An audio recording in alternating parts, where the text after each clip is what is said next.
everyone, it's Mary with Happy Pine Soap. Welcome back to my channel. Today we're going to do a gorgeous 6-color swirl. I've included a brand new soap recipe for intricate designs where you need a long soaping time. I'll include it at the end of the video, so go ahead and look out for that if you would like to try this recipe. I definitely got 20 minutes of soaping time. I probably would have gotten a bit more if I had lowered the water discount, but I'm keeping the water discount at 40% this time because I wanted it to have less chance of soda ash than last week's recipe and harden up a bit sooner. But at any rate, I really hope you enjoy this. I used the column pour technique as well as the in the pot swirl technique. All right, let's get started. Here is today's gorgeous color palette. I went with some deep, rich fall inspired colors. I used 1/2 tablespoon sweet almond oil to 1/2 teaspoon mica, or a little bit less than 1/2 teaspoon. And our colors are mostly from Mad Micas. We have Marigold. From Nurture Soap, we have Candy Apple, which is a fabulous true red. We have Heliotrope. We have Bermuda Triangle, Chromium Oxide Green, and Red Iron Oxide.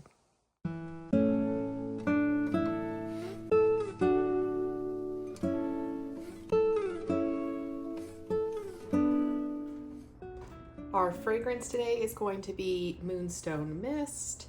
This is from Brambleberry. It's supposed to behave very well in cold process soap with no acceleration and no discoloration. And I use Brambleberry's fragrance calculator to know exactly how much to put in my soap. So this is our winner today. It's a very fresh fragrance, very much a unisex fragrance that both men and women will enjoy. I have all of our oils melted and combined here. And this is our lye solution that's nice and cool. Let's check the temperatures. Our lye solution is about 84 and our oils are about 89. So I think we're ready to go. Let's make some soap. Carefully pour your lye solution into your oils. You want to make sure you're not over blending, so let's just do 3 to 4 second bursts at first.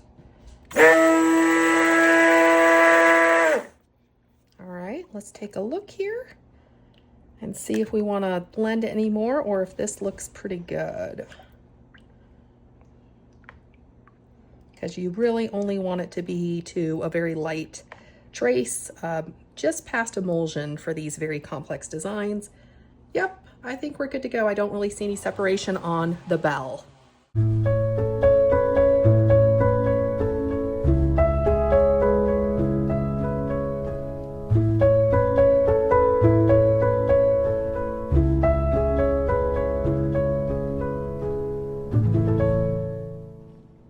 Each pour container will get about 10 ounces of soap. So I will go ahead and separate all of these mini batches out here before adding the colors.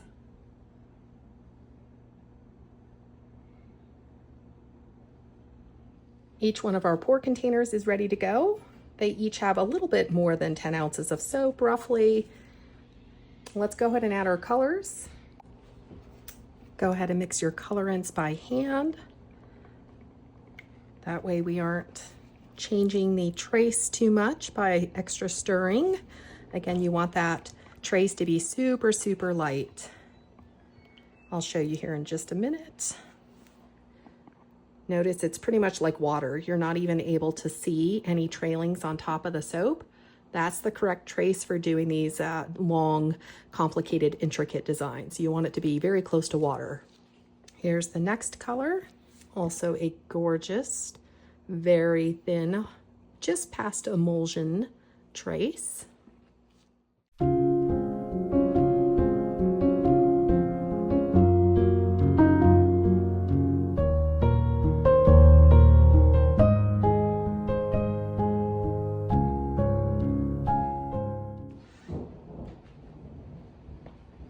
Here's this gorgeous purple color.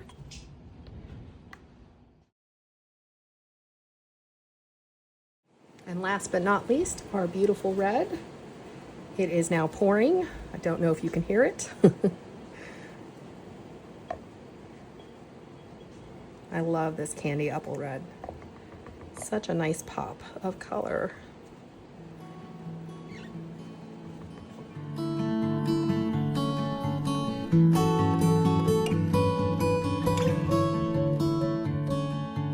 We have a smaller slab mold this week than last week's 8 color. This time I'm going to try a new technique. I have this really cool silicone. This is meant for actually acrylic paint pouring for some of the artistic designs that acrylic paint uses. And we're essentially going to put it over our little silicone cup here, and I'm going to use it to pour soaps over so that it forms a really beautiful artistic design here. Let's hope this works. I think I'll start with our beautiful deep blue. And I think I'm going to try to count for like 3 seconds for each pour.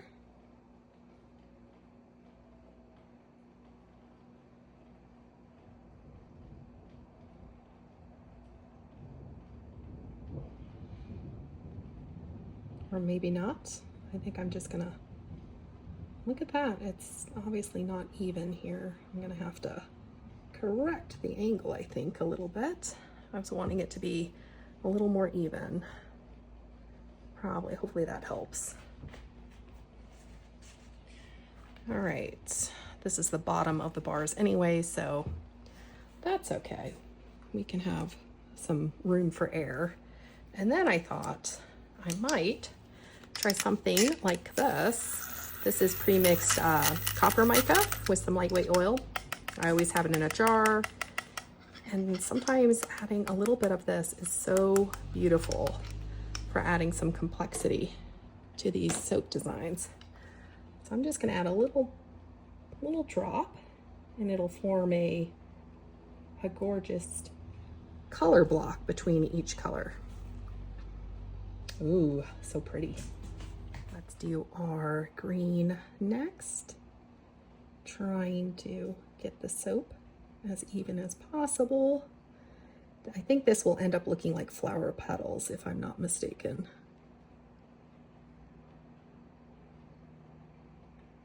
Well, that's the hope. Come on, soap. I'm just kind of eyeballing it at this point. See if all the green circles are roughly the same. Let's do our beautiful deep red.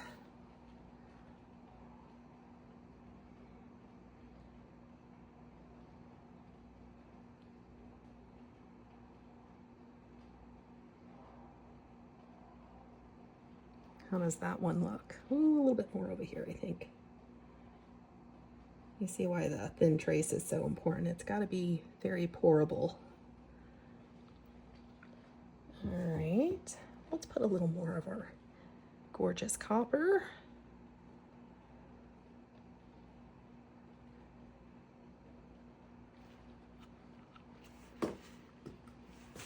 So pretty. This is just, I'm just having fun at this point. A lot of soaping reminds me of art. You just get to experiment and have fun with it.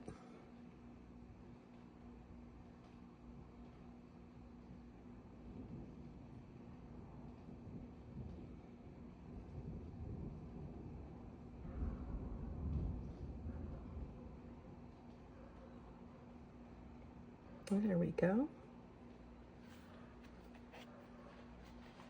I think we'll use the purple next.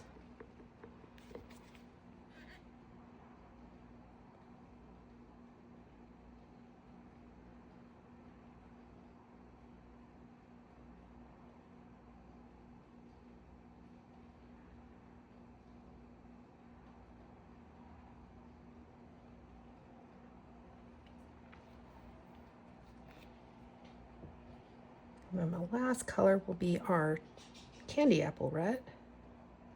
Do another little bit of the copper.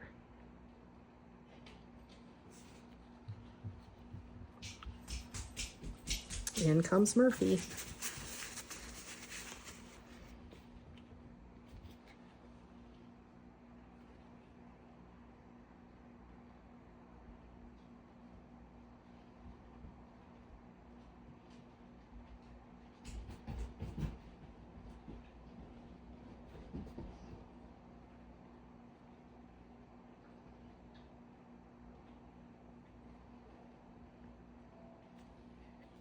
All right, we're back to our beautiful deep blue. Let's keep going.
At this point, I think I'm going to take the flower part out of the middle and set it aside.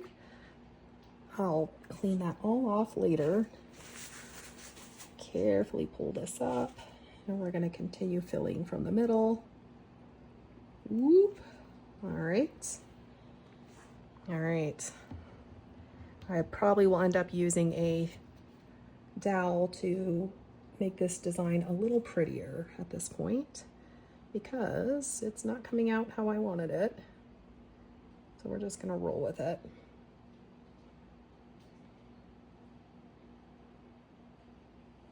And we might even put some of these colors in some individual molds to finish them off.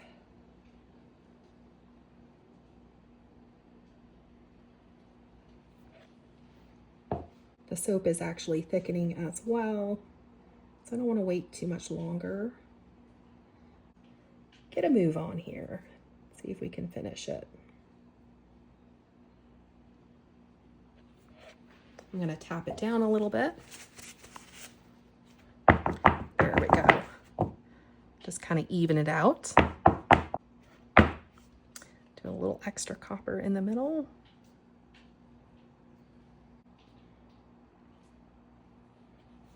All right, and then we'll do one last little copper in the middle. Whoops, see, it's already tipping. Let's try to get some in the middle. There we go.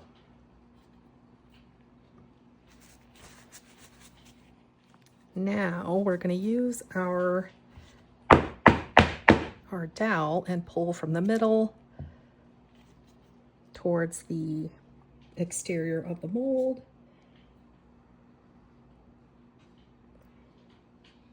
Let's see if we can make something look pretty.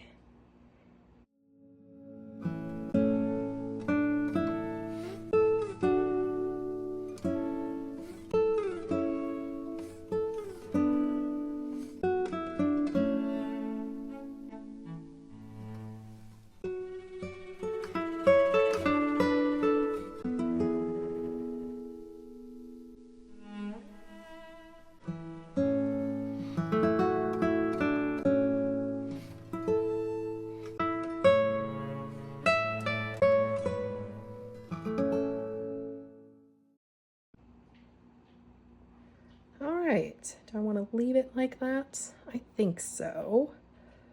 Let me do something in the middle. This is the Brambleberry cleanup tool. I like it because it has a very thin tip, and we're going to use that to swirl the middle. Let's see if we can make it look better than it does look now. Ooh.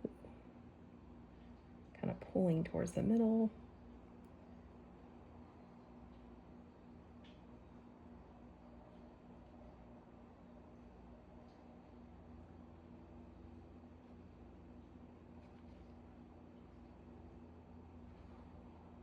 maybe even a bit of a swirl here.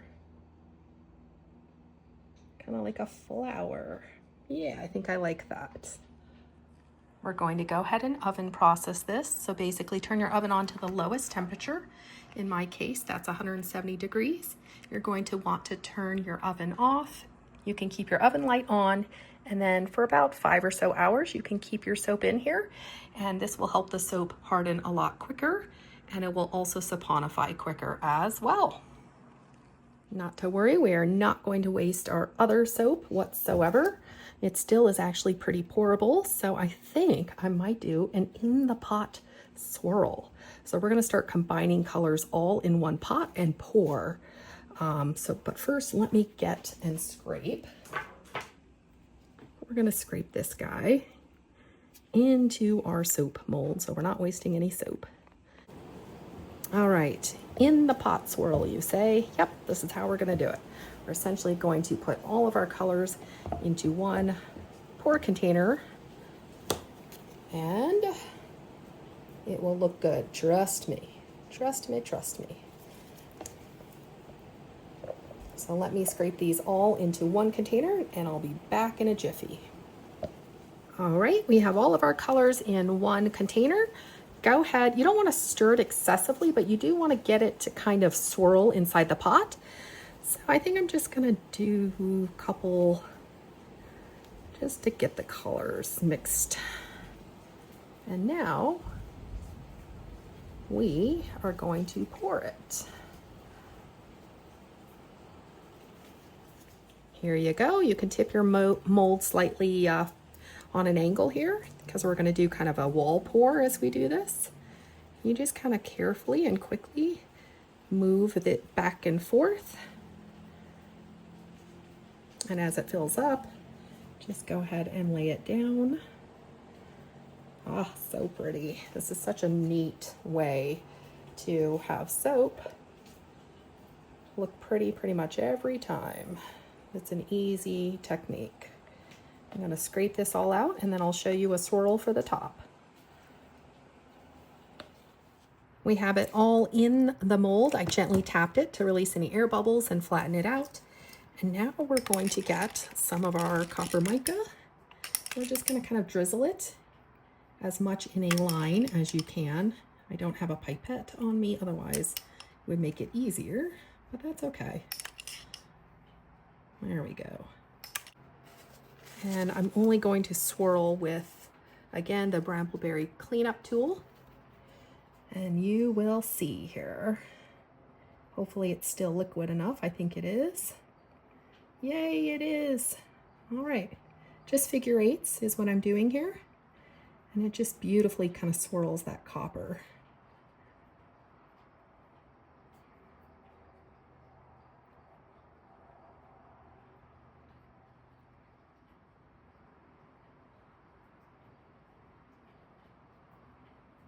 So as you see, the soap held a pretty good trace even towards the end. I would put it more towards medium trace at the end, but you know, it's not terrible actually. Just it got a little too thick, I think, for a very intricate design. But this even holds a nice swirl at the top, so I'm overall very pleased with it. Here is our finished top for this style, and I will go ahead and oven process this as well. It's the next morning, and I think I'm gonna wait just a couple of more hours to let these harden up. They're still pretty soft.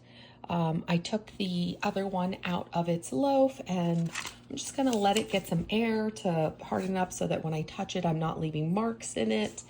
And I think these will be ready to cut in, yeah, about a few hours. But isn't that pretty? It looks so great. Ooh, love it. We're gonna go ahead and cut the soap here. This soap is still very soft. Ideally, I think with these very fluid recipes, I imagine what you really want to be doing is waiting a couple of days before you cut the soap. But with the way I do my video schedule, I just don't have time to wait that long to get my videos out for you guys. So it's making it very difficult on myself.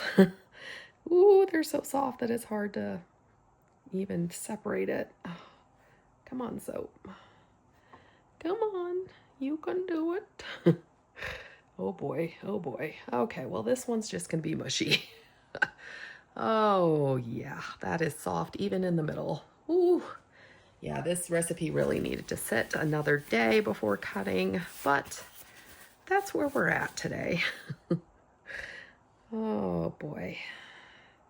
Now you know why I'm an impatient soaper and like to do very hard recipes that are ready to cut in just a couple of hours, because I avoid this stuff. Oh my goodness. I'm just gonna slide it off from the other one. As you see, it's very, very soft, but you get the idea of the in the pot swirl. It's a shame that the soap is so soft because it's ruining the actual look here. Ooh, very soft. I was so disappointed, but I kept trying, guys. I waited a few more hours, and good news, I did get a clean cut of the in the pot swirl design so that you could see what this gorgeous swirl looks like. It's been another few hours. I'm going to attempt to at least get this guy into bars. I'm going to cut it at 3 inches because I believe it's about 9 inches long. And I'm just going to eyeball it so that I don't have to touch the soap very much. So 3 inches right there. And then hopefully it'll let me move it away by now. Nope, still soft, guys. Okay, we're gonna have to pull the wire probably underneath. There we go. Now it's moving. Yay! At least it has separation. Thank you. Thank you, soap. Our next 3 inches is about right there. Let's try to cut it straight.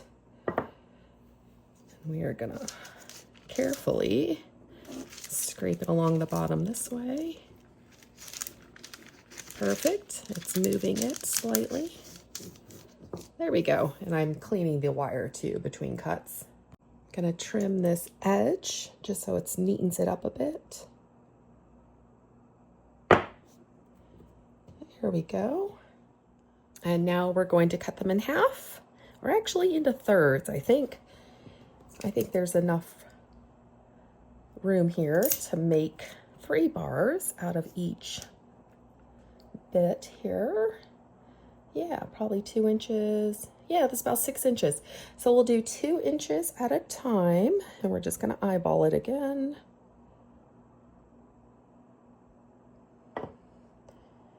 All right.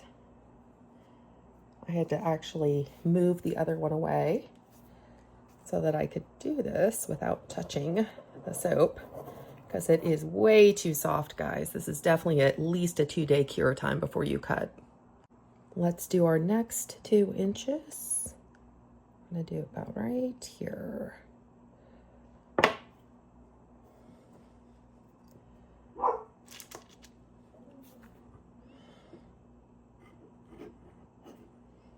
There we go. Oop.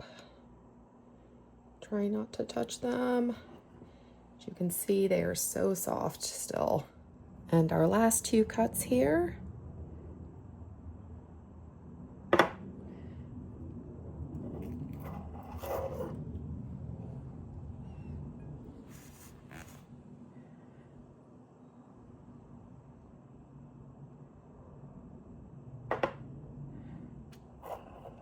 There we go.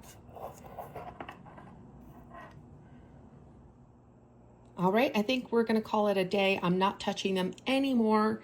I'm gonna leave them just like this till they're at least hard enough to handle. That will probably take at least another 24 hours. I don't wanna mess them up any more than they've already been. But as you can see, you get, let's see, 9 bars. 9 bars out of this slab mold. I like that one, that's cool. And these will be beveled and cleaned up in a future short video, just like I did for the 8-color one, and I'll do a lather test. But it's clear that this recipe is very, very soft, even compared to the other one, and needs additional time to cure. So keep that in mind.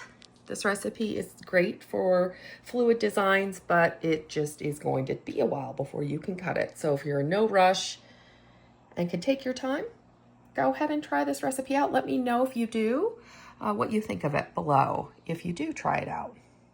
Thank you so much for being with me today, guys. I really appreciate all of you.